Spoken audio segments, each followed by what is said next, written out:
welcome to coreCAST. This is episode 17, I believe, and we're continuing our conversation with George Lutz. I'm sorry, say again? 1,700. 17,000. This is our 17,000th. I think this is our 17th take. Yeah. All joking aside. No, we're glad that George is still with us here, and we're going to continue this conversation in regards to, I think we're going to talk about Run for the Fallen, which is something that I told everyone in the last episode that I really wanted to do one day, and George is going to help me probably know how to go about doing that and help you guys as well. And we're going to talk about the NASCAR thing, which is what I'm really, really interested in. So, Joel, before we let George talk, you know me, sometimes I enjoy shattering dreams. So Let me shatter one dream of yours because mine was shattered. Now, you might surprise me, but basically, unless you do about an 8-minute mile run, you're not joining any run. So I learned it the hard. I was all excited. I'm thinking, I can do this, but I don't know about you, Joel. I personally cannot run. I mean, maybe I can get to like a 10-minute mile, but sorry, Joel. Unless you're planning to get on that treadmill a whole lot more than you've been. I was under the impression that you're just running for a time. Is that correct, George? That's a different program. Oh my gosh! Now I'm embarrassed. I'll explain. Yeah, let's let George talk. But I figured, Joel, I might as well just break the news to you sooner than later. I'm not going to run. Going to talk about it, the more you were going to get excited. So yeah, no, my bubbles burst. I'm sorry. I run about a 14-minute mile. Yeah, there you go. So, George, tell us how you came about really just connecting these two things and what I'm just curious, what motivated, you go from, you've talked so much about, the flag and the mission, and how did you arrive to that next step of tying in, running and doing that piece of it? Well, okay. Let me just talk to Joel a little bit and clarify something for him so he understands because he can participate in the thing that he was talking about. Oh, I like harassing him, George. Don't tell him anything. He's all devastated now. But all of your listeners or viewers need to know this too. Yeah, that's true. We have several years back. We established, in our own minds anyway, the Honor and Remember month of May. Okay, Honor and Remember month of May, because we believed that if we could get people to focus on the fallen throughout the entire month of May, that maybe we could bring some awareness to Memorial Day, right? Some extra awareness, right? Yeah. So we thought we'll start posting every day during the month of May, and we'll just kind of bring some awareness and get people thinking. Well, because we were doing running, and because not everybody can participate in those really difficult runs, we thought that we would create something that I've never seen anybody else do or attempt. And I'm kind of like this big, as you know, out-of-the-box person who does big things, right? Travels to all 50 states, goes to all the offices in Congress. I mean, I'm always trying to think of the biggest thing I can. So I decided I was going to create a run or a marathon. I call it the May Memorial Marathon. And that is to get people to sign up for 30-minute time slots and fill every time slot of every day for the entire 31 days of May. And so if I could create a sign-up sheet and you could get on your treadmill, you could walk around the block, you could, run to your grocery store, you could do your workout, anything you wanted to do for 30 minutes, but you did it in the name of remembering our fallen, then we could create this contiguous tribute from the beginning of May to the end of May, where somebody in the world was thinking about America's fallen military. Okay? I'd never seen anybody come up with anything like that and come up with it consistently and perpetually. So that's what we've created, is the May Memorial Marathon. Wow. Okay. I think that's what I was wanting to do. So let me say this. And Joel, you need to hold me accountable for this. I'm trying to get back into shape, so I am signing up for the May Memorial Marathon, and any CoreWare employee who signs up and participates, CoreWare will contribute and donate $100 for each employee to honor and remember. So write that down. And I challenge all of our viewers, you all have employees. I'd love for you to join this challenge. Let's make it.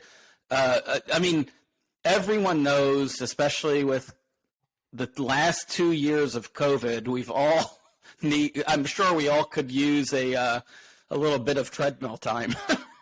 So, what better reason to do it and to I mean, it kind of, I love killing two birds with one stone, or three birds. So let me tell you this that you'll love, is that CoreWare has designed a sign-up calendar that is absolutely amazing and easy to implement. So if you go to maymemorialmarathon.org, it should point you to the calendar. Or if you go to honorandremember.org and go to our programs drop down, and go to the May Memorial Marathon, you'll find a calendar by which, Ezra, if you want to do the treadmill every day for 30 minutes, for the month, you can do that, from like 11 to 11:30 or 5 a.m. to 5:30. You can do that with about 2 clicks and set up your whole calendar. And so you guys have made it, for the first time this year, created that software program to be able to make more people easily participate. That's awesome. And Joel, are you joining me on that one? Oh, I thought I had myself muted. I could have been talking all this time. Hey, no, seriously, George, I don't know if you've heard of Truth Social. It's the new social media platform. So I'm making the first honor and remember hashtag on Truth Social. And we need to help you get set up on that platform as well. But I'm starting, not that I've got like 15 people following me, but we can really do something with this, because I do want to do that, Ezra. So what I would like to do, and you know how we're all vain, right? So if we do something, we're going to take a picture of our treadmill, or we're going to take a picture of the track we were on, or take a picture of our sweaty shirt. I'm going to push that on True Social and really raise awareness, at least get a foothold on this brand new social media platform for Honor and Remember. So I'm trying to find a really good image of your flag, and I'm having a difficult time finding it. You guys really have it protected. Just Google it. As far as I know, I see the flags, but I'm wanting something a little flatter. Yeah. I'll just remind you that we're in the midst of a coreCAST. So I am so sorry. You're like here. I am so sorry. No, I'm excited because this is going to be. I think this is going to be. It's brand new. It's not Twitter. It's not Facebook. It's a really new. Right. It's brand new. People are going to be more. I think something like this is going to draw. People that are a little more patriotic. Right. The website. Probably that will be accessible next week.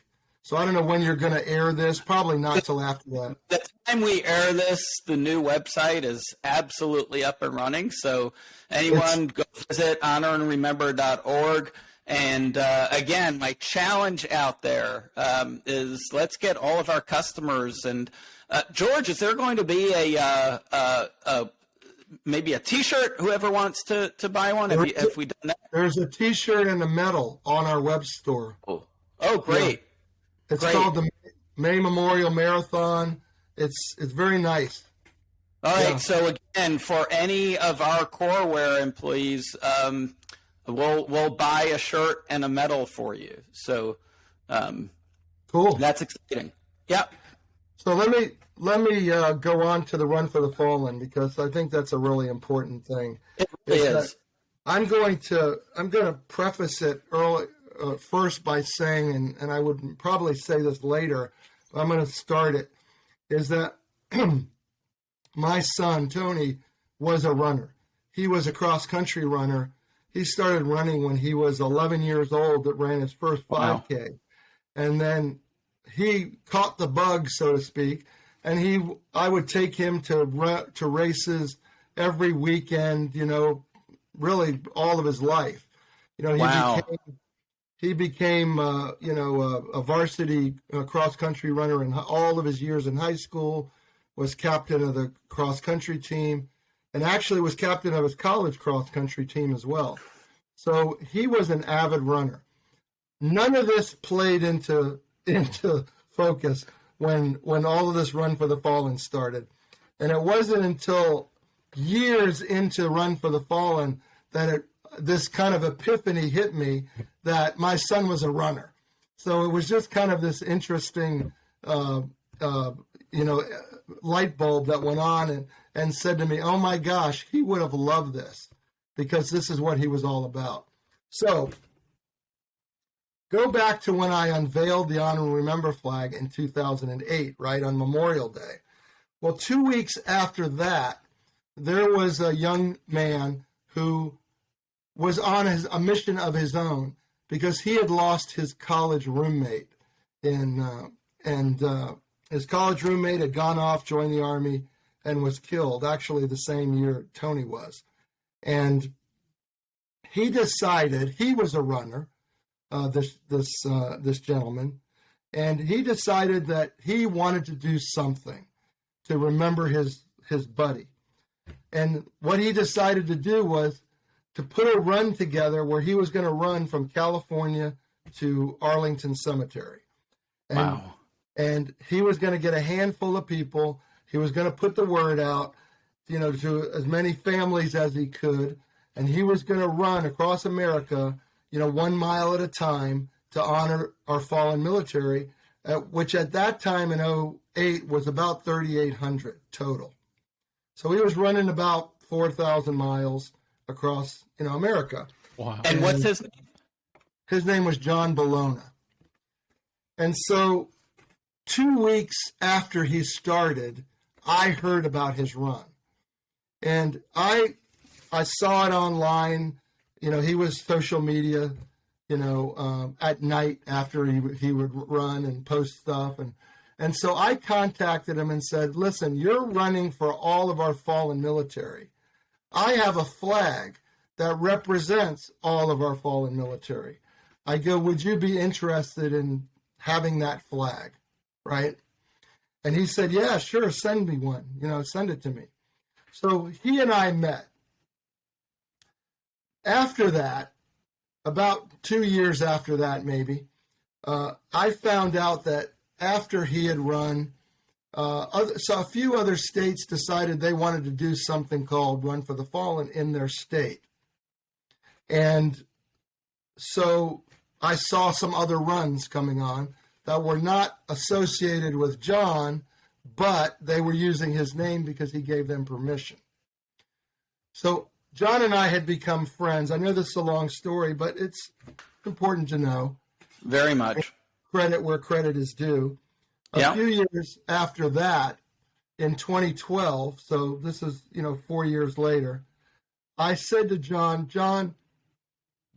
we're in Virginia. Arlington Cemetery is in Virginia. We need to do a run in Virginia. I said, can I have your permission to use the name and run in Virginia? And he said, absolutely, go ahead. Well, as you know, I have state chapters, and my state chapters then said, well, you're doing one in Virginia. We want to do one in Arizona. We want to do one in Indiana. And I went back to John and I said, John, can I have permission to, and then I said, well, wait a minute. What are you doing with this Run for the Fallen anyway? Are you going to do another? He had only done the one run and he was not doing any more runs. So I said, what are you going to do with it? He says, well, I'm just going to let it dissipate because I don't have the energy or the time, and I'm going to go on with my life. I got other things to do. He was a young kid. And so I said, how about if Honor and Remember embraces the Run for the Fallen organization, we take over all of your intellectual rights, your copyrights and everything. And I promise you that I will grow this into every state in this country. And we will make sure that we continue this mission that you started, but, under our auspices. And so his board dissolved, gave us permission for everything. And in 2014, so this is 8 years ago now. 8 years ago. We took over Honor and Remember and have begun to grow it and grow it and grow it and develop it into much more than it was when he did it by himself with a few friends, into something that is repeatable, is consistent, and is visibly cohesive from one state to another now, to where we've built an arm of Honor and Remember, which is a Run for the Fallen, program. And so now you could go to any one of our states in any one of our runs and see that we're doing it exactly the same way, so that a family, if we were honoring a family in New York and one in Virginia, they knew if they came to Virginia, they would have the same experience as if what they would have in New York, right? Even to the point of we're wearing the same colors for the same year, so that we're all sending one message, so that we're not distracting from the message. It's the message. And so, these guys are wearing purple, blue, and green, and they're spinning around when they stop and do their little thing. No, we're all doing it consistently and repeatedly. And so now we're up to 12 state Run for the Fallens. We're adding 2 new state Run for the Fallens every year as a matter of purpose. And so it is our hope that around the ones that were grandfathered, that I said were started when John started or finished early on, we're going to states where there's nothing. And we're adding to those, to those states. And I've actually even taking over some Run for the Fallens that pre-existed and making them our own. And so the Run for the Fallen is what is it, right? If you know what it is in one state, you know what it is in all states. It is distance running from point A to point B over 3 to 4 days and taking all of the heroes that were identified for that state and putting them on markers physically, placing them on the ground a mile apart, and then taking a core team of marathon-trained runners, Joel, and running a very specific time schedule, right? Because we want families to then be at the marker of their loved one. And if a family knows that we're going to be there on Friday at 1 o'clock in the afternoon, then we need to be there Friday at 1 o'clock in the afternoon. So we have to have runners that can run the distance and do a ceremony and then move on to the next one, mile after mile. Oh. And that is a very, very grueling and emotionally and physically demanding process. And the distances go from between 130 miles to 250 miles. My gosh. Between what we do. And so it's very, very specific. It's for the heroes in that state. And we have the families come out, we let them know. And we're doing something, again, that nobody has done that I've ever seen. We're live streaming it all. So you can actually watch us every day, all day long. So if a family can't be there and they're traveling someplace, they can see us and hear us stop, come to attention, and call out the name of their loved one out loud. It's a very, very powerful thing. This Run for the Fallen. It's amazing. And Joel, I was obviously kidding with you, but you can still participate because as you can imagine, the logistics behind each one of these runs, right, it's far more than just the runners, right. And so there are, I just want to make sure our audience doesn't, get discouraged, because volunteers are absolutely, just like any run. I do some runs, and, a lot of the success of any run is based on the volunteers, those that are giving the waters out and, organizing, the stopping points, and, and that's where, it's not even a money issue. It's a manpower, right. man-woman power, right. But it right. truly is a manpower issue in terms of organizing these things. So, so not only is there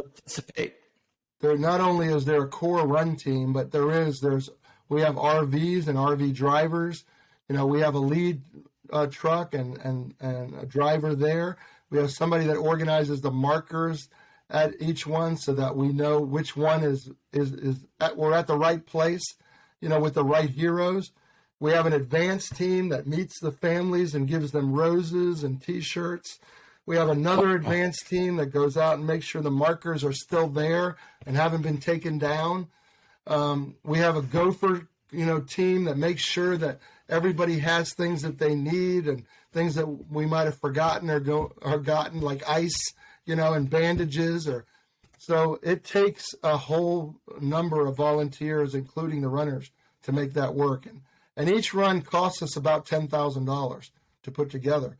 When you talk about accommodations, renting RVs, T-shirts, insurance, and it's a zero-sum game. So this is something that, your viewers should know, is that once we raise enough money to put the event on, if there's any extra money, those money goes to flags to families that are waiting. That's amazing. Then we start over raising money again for the next run. Yeah, that's incredible. So, George, I had a question for you about the runs. Where would someone go just to see the schedule if they want to volunteer or participate? I mean, is that just on the Honor and Remember website? And when do you do these runs? Is it typically in the spring, summer? I was just curious about the logistics. Yeah. Sure. There's a couple of places you could go to find the schedule. One is, of course, honorandremember.org, our main website. And under programs drop-down, there'll be Run for the Fallen. And on the Run for the Fallen drop-down, you will see a schedule of all the states where we have runs, their dates. And then if you click on any one of those states, it'll take you to a web page that is associated with each one of those states. And then there you can volunteer for an individual state or multiple states, however you want to participate. We also have a website, runforthefallen.org, and that is a general website that also you can click on state runs and find state runs there, or learn more about just Run for the Fallen. So there's a lot of places you can donate there, you can volunteer. There's a form to volunteer. So there's a myriad of ways of getting involved. Or if you want to start one in your state, we have a national run team that will help you put a run together. Oh, fantastic. That's awesome. That's awesome. So, Joel, are you committed for May? I am. As soon as I get back from that little trip, I'm every day is going to be a portion for the running. All right, absolutely. Remember that some of the times that are most difficult to fill are in the middle of the night. I will. Hey, we need to see. We need to have. Well, didn't we kind of make the website? Can't we get on there first? I'm just joking, George. I'm just joking. I'm saying the objective is to fill every slot. You can get on there first. I'm just telling you what. Gotcha. Because I end up making a plea. Every day I have to follow that calendar, and I have to go, guys. We've got 3 slots missing here. We got 1 a.m., 2 a.m., and 3 a.m. Yeah. All right. Yeah. No, we will absolutely. Ezra, let's do it. Sounds good. Sounds good. And hopefully, let's see if we can get our everyone in core work participating. We got people here that I think would. Yeah, I think so. All right. We'll let Joel send that message out. Absolutely, we will. Where do you guys want to go next? Well, again, I'm also fascinated, George, by just some of the members of your board, some of your corporate sponsors. I mean, and obviously there are a few well-known names, but I was curious, how did you connect up with NASCAR, and what exactly have you done with them? You know, NASCAR is an interesting story because it's one of those, I guess, testimonies in relentlessness, persistence. And so a few years back, I want to say in 2009, maybe it was 2010. Again, a lot of these things started early, which is interesting. And everything in life is about relationships, right? You just don't pop in and pop out. For sure. And, I've got a whole story about Dennis Miller and how Dennis Miller and I met and and where that relationship went. But it just comes to mind. But NASCAR, one of our supporters said, I'm thinking about writing a letter to NASCAR. They're very patriotic. Maybe they'd be interested in the mission. And I said, great, write a letter to NASCAR. I don't have time myself. I don't remember where I was at that time. I might have been going across America in 2010. But he did. He wrote a letter to NASCAR. And the next thing you know, I'm getting a letter back from NASCAR writing to me saying, hey, we're really interested in what you got going, with the fallen and the flag, and we'd like to discuss it further. And so I got a call from their public affairs office, and we got to talking, and basically they said, well, let's start something. We want to start something with you. How about if we start bringing families to the track? We'll give you full access to behind the scenes, garages, meet and greets and all that. Wow. And then you can go to however many races you want to take families to, and let's just start that process. And so we did. We started taking families to tracks, and they have 35 races a year, 32 races a year. Wow. And, every weekend except Easter. Right. Wow. And we started taking families to tracks and going, this is really difficult to do because we don't have the bandwidth for this. We don't have the finances for it, nor do we have the personnel to do it. And so we did it for a few years. We took families to tracks. Well, we started to build a relationship, right? Because as we brought families to tracks, then sponsors and drivers and team owners and NASCAR executives, personnel, got to know us and got to see that we were genuine and got to see that the mission that we were on was valid because we were doing what we said we were doing. And so over the years, we began to build on that relationship, and that relationship has just solidified even more in the last, I want to say 5 years, to the point where one of the races that we went to was the Memorial Weekend races in Charlotte, Coca-Cola 600. And so the Coca-Cola 600 was wrapped around, Monday's Memorial Day. They have races on Friday, Saturday, Sunday. So the first time I went to the Coca-Cola 600, I saw that they did this huge deal that was very military oriented. They had active duty. They brought active duty to the stands. They had, bells and whistles. They had shows, helicopters. They brought veterans in, Medal of Honor recipients. I mean, they did a really big deal in emphasizing that the weekend was military related. However, there wasn't anything that had anything to do with the fallen that whole weekend. And so, I kind of scratched my head and, was talking to our connections there. and saying, this is really nice, and you guys go way out, but, this is about the fallen. I mean, the weekend really is about the fallen. It's Memorial Weekend. Maybe we ought to do something for them. And so that conversation just started to evolve based on, well, we can bring more families. And then I said, well, if you're flying American flags, maybe you can fly honor and remember flags. So then they started flying honor and remember flags. And then the next year, we got to the point where they were putting names of fallen heroes on the windshields. They'd never done that before. Never has there been anything on the windshield but either the title sponsor or the driver, right? But they put the names of the fallen, on 40 cars. And so that was a big step. And then Goodyear, we'd been talking to Goodyear Tire for a long time. Remember, we've built relationships, are always in process. And so Goodyear decided that the honor and remember message was the right message for the weekend. So they put the honor and remember logo on the tires of all the cars on all three races. Oh, that's big. Yeah.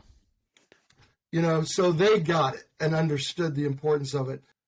So this all really hasn't culminated yet because it's still building and it's still growing. But 3 years ago, the track president came to me and said, how big of an honor and remember flag do you have? And I said, well, I have an 1,100 square foot flag that a jump team, I know a parachute team, jumps into stadiums with. And they had jumped it into that stadium during that weekend in previous years. So I said, well, we could use that flag. I go, what did you have in mind?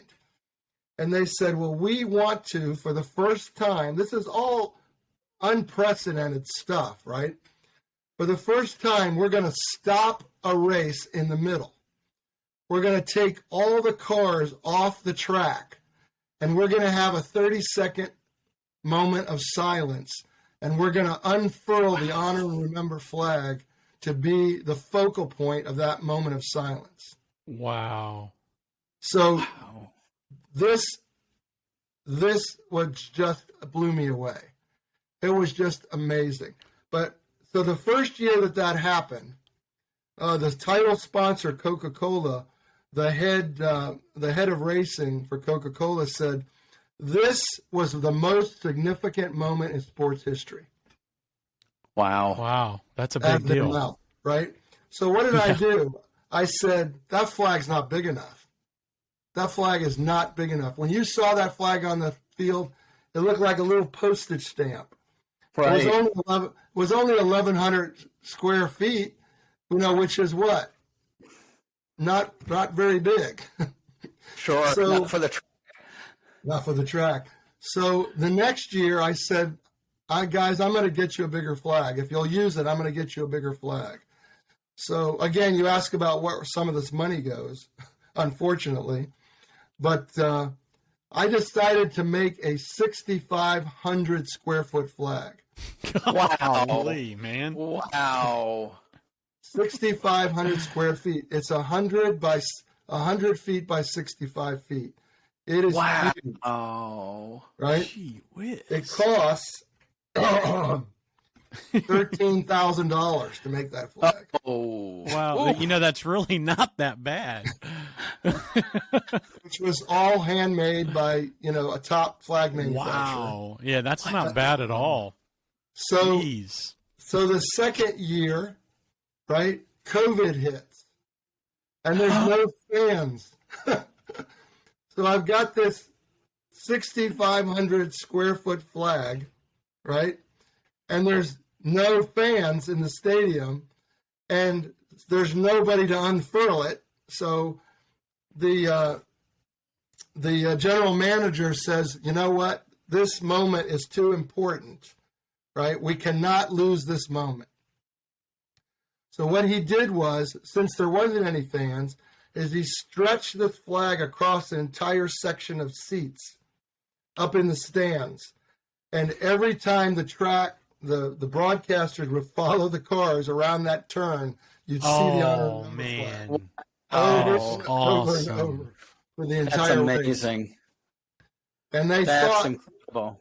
They thought it was so important that they took it to 2 more stadiums after that, even beyond Memorial Weekend, because it was so impressive.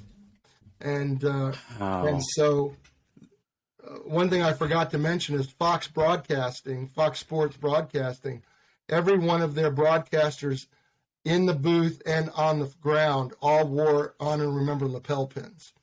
Wow. And so the message was... let me interrupt you. I'm going to interrupt you. Joel, let's make sure that anyone watching this cast that wants a pin, just tell them what to do, and we'll send them one of those lapel pins. Drop it in the comments. I want a pin with your email address. I'll reach out, and we'll get one headed your way. Or they can go to the store and get their own for their own employees. You could do that as well, which would be really awesome. Yeah, but we'll still give one, and then you'll see how beautiful it is, and you're going to want to order more from the store. So absolutely, yeah. Let's get it out there. So not only that, but the checkered flag that year was the Honor Remember flag was also waved at the finish with the checkered flag together. Wow! So that's amazing. There was a unified effort of bringing awareness to, as the mission states, establishing and honoring those not only who gave their lives but their families. So, there's only 40 cars that can have names on them, but there's 40,000 plus family members out there who also want to know that they haven't been forgotten. And remember what I said earlier is that before there wasn't a way to send a public collective message. Well, now you can see that Charlotte Motor Speedway, Fox Sports, Sunoco, Goodyear, and NASCAR all were able to send the same unified message with an emblem that was made just for that purpose. That's amazing. And George, when's the next time that they're going to use that massive flag? Is that coming up soon? Charlotte, Memorial Day it's every Memorial Day weekend, and they will probably have the moment of silence again. They are planning on doing that. They're trying to figure out how to configure it differently every year, but it's always been a highlight that everybody's been looking forward to. And so very appreciative of that. And it validates, doesn't it, what our mission is, and an industry as powerful and as far-reaching as NASCAR to embrace that and to help move that message forward is just unbelievable. And now, their chief operating officer is now one of our national board members. That's amazing. Yeah, it is. So their belief in what we're doing is just phenomenal. That's awesome. That's fantastic. I just totally off subject. There's another board member, isn't there? Oh, there is another board maybe member. in this coreCAST. I don't know if we're going to mention that or not, but yes, I'll we can beep it out. I can bleep it out. Let me reveal that. Well, okay, this is my entree now.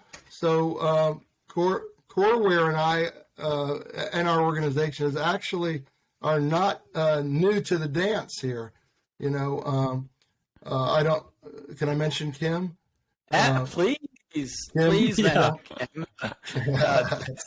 That's how we met, which I feel very fortunate that I even got to meet you. And tell your story after I tell mine. How about that? Sure. I'm just going to let you tell the story.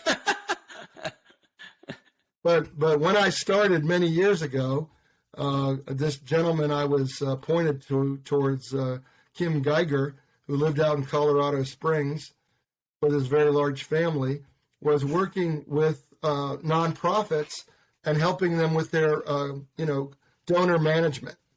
And I was looking for a very specific software that would allow me to, as I spoke before, have families request flags and then have a database that I could then be able to fulfill those requests. And, by stages of processing, flags that were requested and then was there an order placed and when was it received and when was it presented? So we could keep a record of how we were handling each request. And Kim created this software program that allowed us to very efficiently keep a record. We were doing it all by paper, having people sign up on a paper form. And we wanted to automate that, and get it online. And so for years, we were using what's now coreForce, but really coreForce was just a whole management system of which we weren't even using. We were only using the database that had our flag requests in it. And, every year I was asking for, can you tweak this or do that? And Kim kept saying, we need to get your website over here on Coreware. And I go, yeah. And how long is that going to take? And how much is that going to cost me? And, we talked back and forth for several years. And so I know subsequently Ezra had met Kim and they created Coreware proper or official or public or however it is. And things, were kind of rocketed from there. But Honor Remember has been a very, very integral part, or Coreware has been a very integral part of Honor and Remember now for really over 10 years. And now, I had mentioned earlier, the form that you guys created, the program really, not a form, that created for the May Memorial Marathon, but also have redone our website and reworking our store. And so we're all in with Coreware, absolutely. And the entire team, and very appreciative of each one of their skill sets and the fact that they're so patriotic and veteran friendly and everything else, and able to really raise the bar of this organization, in a way, that's professional, in the background as well, as the foreground, and able to operate and really to be able to communicate now in a way that we really have never been able to communicate before, through Corilla and so many of the other, avenues that you guys offer to so many. So, Ezra, your turn. Yeah, I'll keep it, in Ezra's famous words, really short, but I really will try to be short, because this is about honor and remember. And it was just funny to me because Kim, many of you that have viewed this coreCAST, you've met Kim, you've talked to him, and he's a very humble human being. And we were just talking one day, and he starts mentioning George and honor and remember, and I was like, whoa. Hold on, who is this? This is like 6 years or 8 years after I've known Kim, and I learn about this organization that he really has been helping through our platform. And to me, any corporate mission has to have part of its mission is not just about profit. It's not just about greed. It's about doing good in this world. And it was the perfect timing, because I was trying to figure out where should we put some of our effort, in terms of really doing some good in the world. And I feel so fortunate that George was right there, right under our noses. Kim was helping him. The rest of the organization didn't really know about him. And I just reached out to George and introduced myself and said, we're not going to send you any more bills, and you tell me what, how we can help. And George has been so patient with us because, we've been fortunate. We've been growing very rapidly, but, growth sometimes has its pains, and some of our viewers have experienced some of those pains. Sorry, I'm blunt to the point. We're busy, and we're fortunate to be busy. But part of our mission has to make sure that we're not just every customer of ours. We try to treat equally, and we've put a lot of effort into finally getting George's website up and running. And we're excited about it. It's hopefully just the tip of what what we feel we can do for George and being able to raise the awareness. And, I'm just thankful to George for giving us this opportunity, because it gives everyone at CoreAware a purpose that's, beyond worrying about, where the next dollar is coming from. And that's so important. And it's exciting, watching the growth of the organization, and hopefully we can be a small part of bringing and raising the awareness that is so needed. And this is, as you heard George say, there's never been anything like this ever introduced in the country. And it's so important for us. To me, it's a small way of thanking, again, these families. And that's what's so important. That's just what's really near and dear to my heart, is how do I say thank you to, all these people, all of these families, all these husbands, wives, parents, grandparents, children, that have lost their loved ones. And I mean, you just don't know what to say. And it's just a great way to, show us just some appreciation. And it's really important. So George, thank you for, really letting CoreAware help. And I really mean that. And for me, this episode is just, I'm hoping, please, audience, share this episode. I know, we waste a lot of time in our casts and we joke around, but I really hope this spreads the word. I mean, that's really the key here.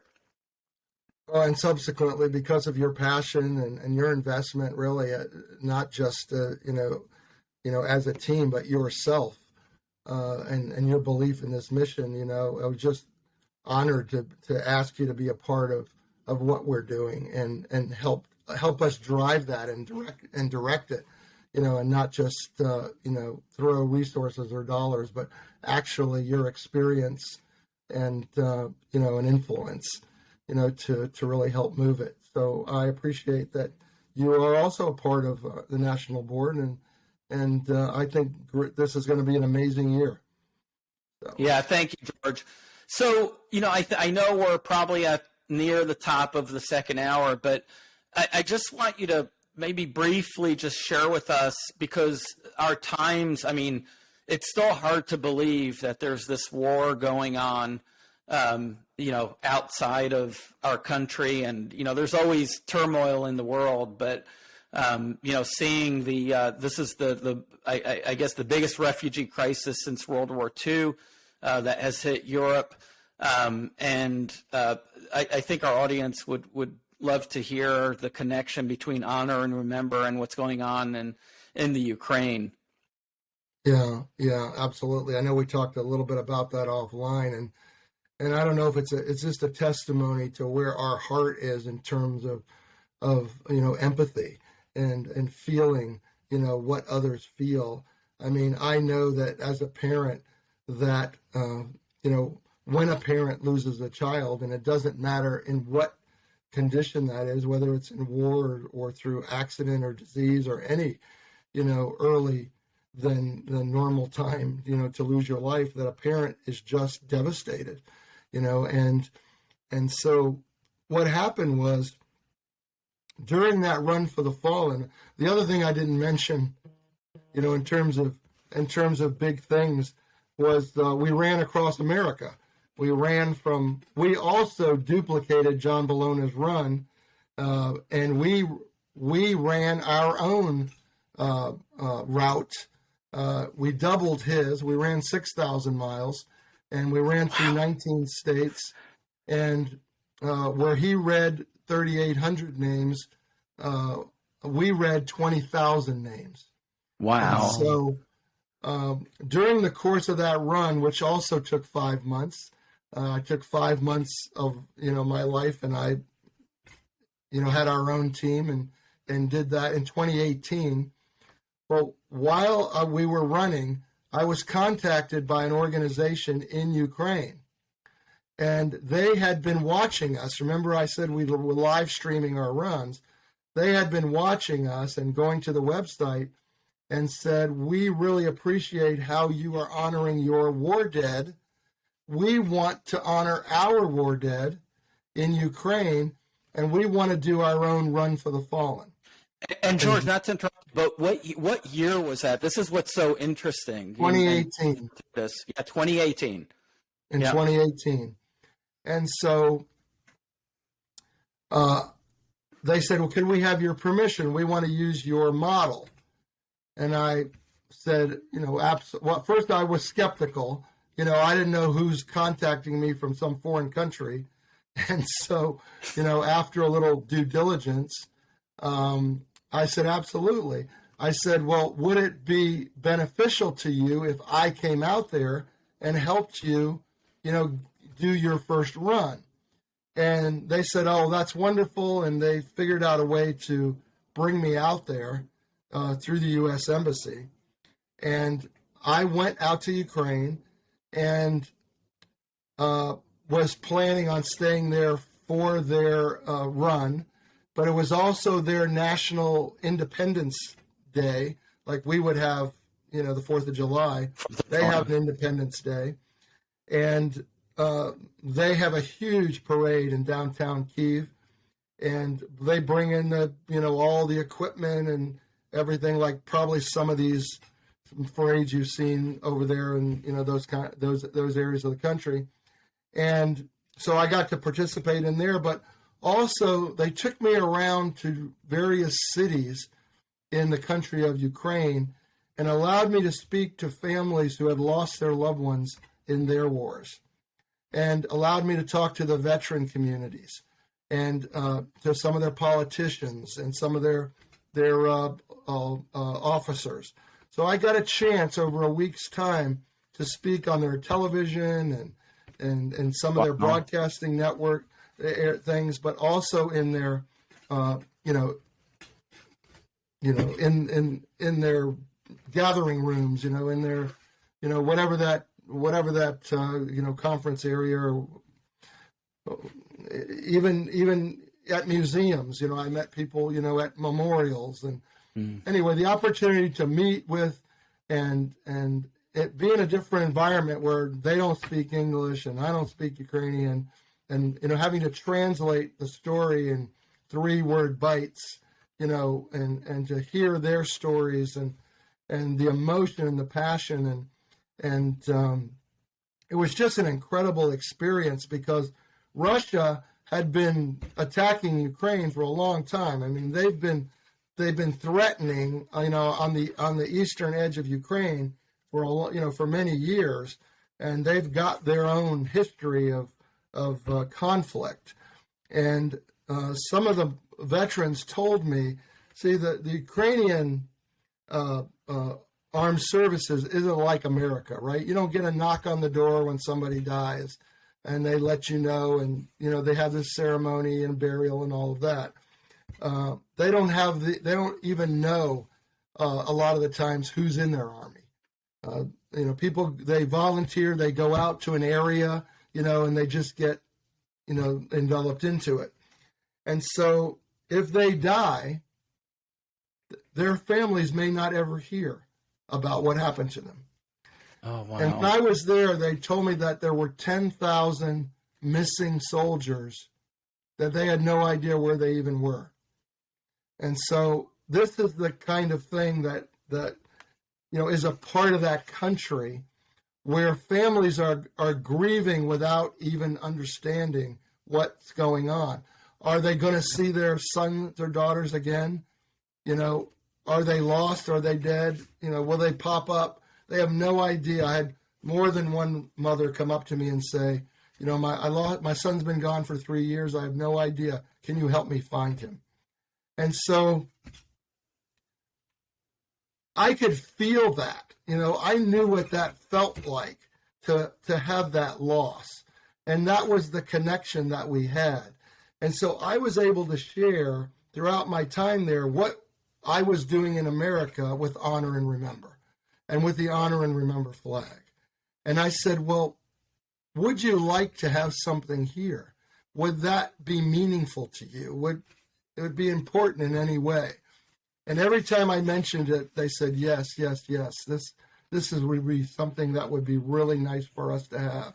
to be able to remember, because we don't have, other than a memorial or, an event, we don't have anything that remembers them specifically.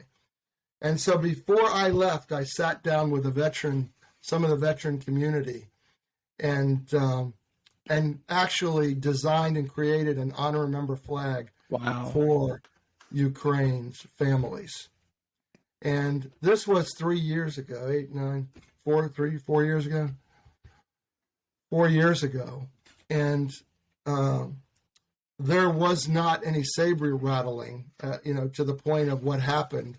And they presented their first flags on their own.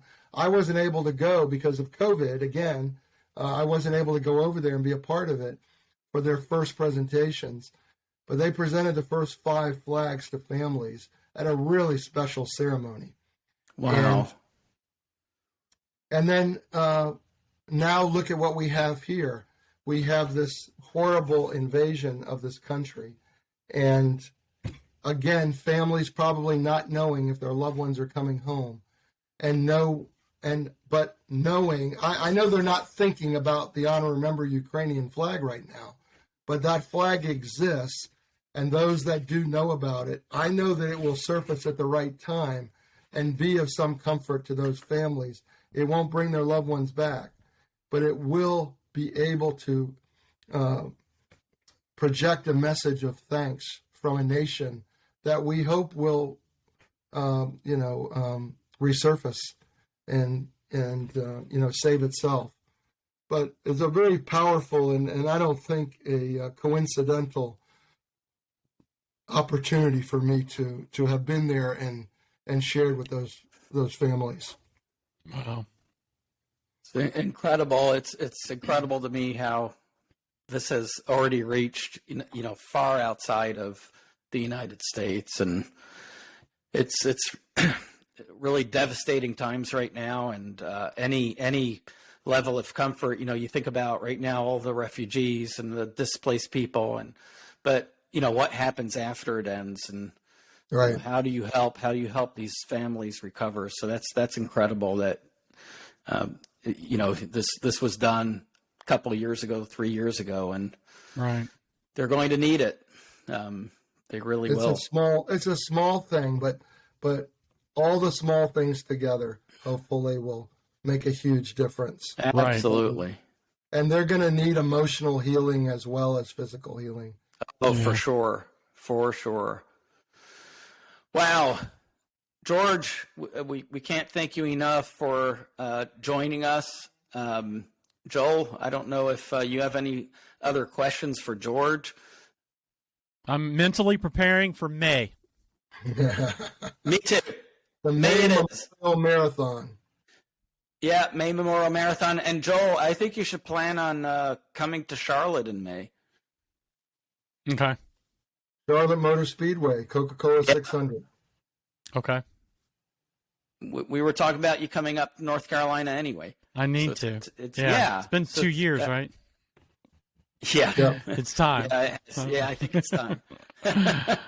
All right. I think it's time. I'm sure you will put, all of the, social links or whatever, how to reach, kind of thing. But I think we've basically, told everybody, how to find information, how to purchase flags. I mean, everybody, to me, if you have a flagpole, you should have this flag on your flagpole. Do it for all the sons and daughters and husbands and wives that have given their lives, or do something. But this is a way that we can all communicate and send the same message. And I'm going to be relentless about that. And, as I continue writing the book, we'll maybe have an opportunity to talk about that, at some point as well. That would be a really great future coreCAST. Absolutely. Yeah. Hey, but I do want everybody to realize it's hard to find an organization that if you give them $1, that 90% of that dollar is actually going to go towards the mission that you're actually donating to. There's a lot of, nonprofits out there that you give them $1, 20, 30% may get to where you think it's going. So yeah. if you're donating, I'm telling you, Honor and Remember is doing it right. It's they sleep with a clean conscience. Let's just put it like that. That's for sure. That is for sure. Well, this is our record coreCAST.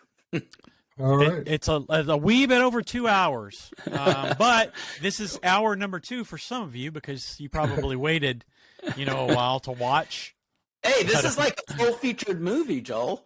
Yeah, it really is. Here.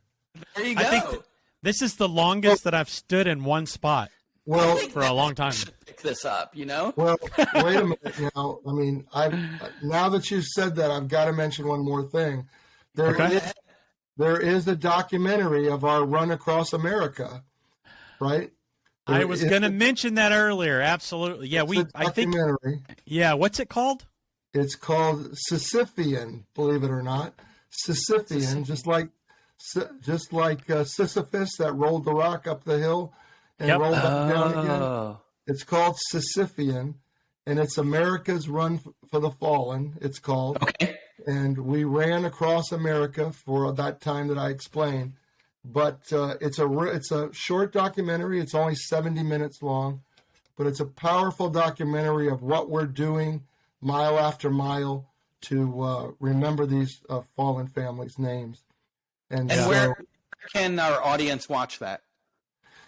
You guys are going to have to put the link because I can't. It's going to be, in the description, we're going to have everything linked that George wants linked. I mean, we're going to have, it's going to be, you're going to be able to find everything in the link, in the description there.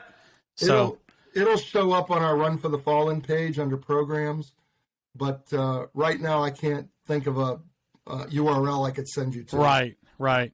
That's okay. Yeah, I think there was some confusion the last time because I purchased like 4 or 5 passes for it, and there was a little confusion. So I'm gonna get with you, George, to make sure that when we post that link, there's no confusion or anything, so people can watch perfect. that. But it is absolutely worth watching. Absolutely worth watching. It's a powerful documentation of what we did. Yeah, it really is. Well, that's awesome. Well, George, thank you so much, man. This is really, I think this is the crown jewel of our coreCAST. We can quit now, Ezra. I know. We've arrived. From here, Joel. I know. And we kind of were already heading downhill, so I know. This is the highlight of our YouTube careers. Yeah. No, seriously, we really do. I really appreciate your time, George, because it's not a small thing for you to take out, a couple hours to talk to everyone, and we really, really appreciate it. No, it's been an honor. I appreciate both of you. Thank you again. All right. Thank you. All right, guys. Hey, we'll see you in the next one, if there is one, if we can find somebody else to talk to us. Bye, everyone. Bye-bye.